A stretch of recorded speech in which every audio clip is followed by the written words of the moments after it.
ஓசூர், கிருஷ்ணகிரி, திருவண்ணாமலை, கடலூர், திண்டிவனம், அரக்கோணம், தஞ்சாவூர், மயிலாடுதுறை, நாகப்பட்டினம், இப்படி இவ்வளோதான் அவர்களின் செல்வாக்கு உள்ள பகுதிகள்.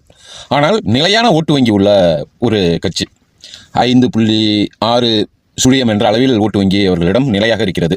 அப்படி பார்த்தால் பாஜகவோடு கூட்டணி வைக்க வாய்ப்பு இருந்தாலும் கம்மி தான். ஏன்னா ஒன்று, பாஜகவோட கூட்டணினா ஒரு மேலவை உறுப்பினர் ஆகும் வாய்ப்பு ஒன்று கிடைக்கும்.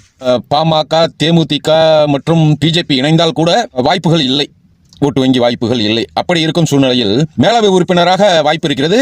மேலும் பேச்சுவார்த்தை நடத்தினால் இணை அமைச்சராக, மத்தியில் இணை அமைச்சராக வாய்ப்பு இருக்கிறது மீண்டும் பாஜக ஆட்சி அமைந்தால்.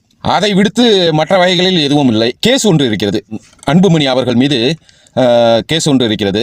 மிரட்டல் விடுக்குமாயின் பாஜக அன்புமணி பணிகிறாரா அல்லது எதிர்க்கிறாரா என்பது அவர்களுக்குள்ளாக நடக்கும் பிரச்சனை. வெளியில் அவ்வளவாக தெரியவில்லை. அவர்கள் கூட்டணி